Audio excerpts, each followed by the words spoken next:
Te iba a preguntar, doctor, cuánto y cómo cambió y cuándo fue, y la influencia o no de toda esta movida que tiene que ver con agrupaciones, con ONG, con marchas y también con los medios de comunicación.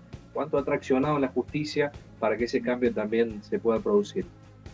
Bueno, a mí me parece que eso fue importante. Hay cambios que son previos a la masificación del reclamo de los derechos de las mujeres. Es decir, la discusión, ¿es más justo dejar impune los delitos de intimidad por la imposibilidad probatoria o es más justo flexibilizar el estándar probatorio aún a riesgo de poner en problemas a un inocente? Es una discusión previa a los movimientos feministas más recientes. Sin embargo, me resulta innegable que estas reivindicaciones que las mujeres con mucha justicia han realizado respecto de sus propios derechos han tenido un impacto. Hoy en día, por ejemplo, es absolutamente posible obtener que una víctima declare sin la posibilidad de ser asediada por otras partes procesales, por lo menos en instrucción, respetando su identidad. Eso antes era impensado. Y eso tiene que ver con una sensibilización de los propios operadores judiciales.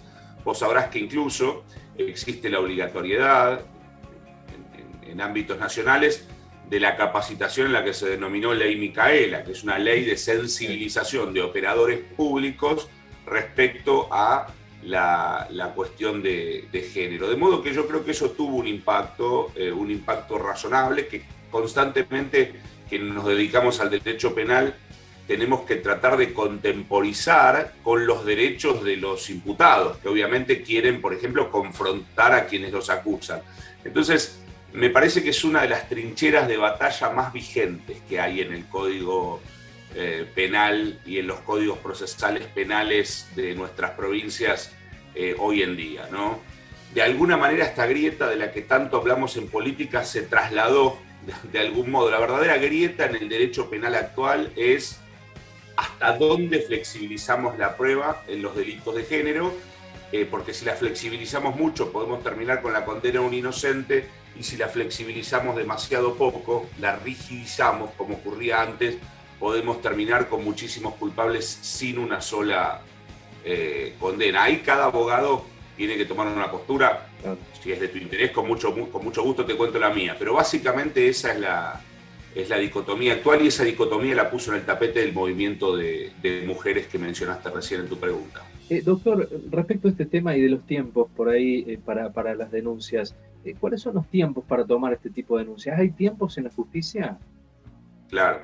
Bueno, a ver, ahí hay que distinguir dos cuestiones respecto a los tiempos. Una cuestión son los plazos de prescripción, que es el tiempo formal que uno tiene para realizar una denuncia. Y hoy en día hemos dado un gran avance con eso, con la que se dio en llamar Ley Piazza, porque toma el nombre de un modista de alta costura que, habiendo sufrido abusos, hizo toda una militancia en el sentido de lograr no una imprescriptibilidad de los delitos de género, pero sí un largo plazo de prescripción. De modo que hoy en día los tiempos, si un delito de género ocurriera hoy, y estoy pensando particularmente en delitos como el abuso, los tiempos son los de la víctima. Es decir, si era menor de edad, recién cuando cumple 18 empezamos a pensar en prescripciones, e incluso más allá cuando la víctima denuncia. Digo, esto tiene que ver con la cuestión de la prescripción, pero después entiendo que hacia donde va tu pregunta está apuntada a los tiempos de la justicia una vez que se hace una denuncia. Y lamentablemente en esto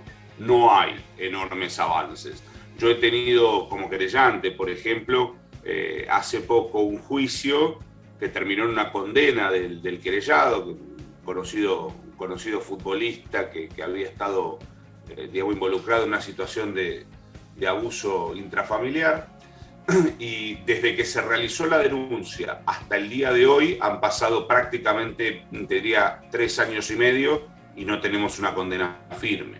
De modo que, lamentablemente, la justicia debe adoptar una metodología diferente frente a los tiempos respecto a los delitos de género. Y hoy en día la mayoría de las justicias provinciales, con alguna excepción, no lo tienen.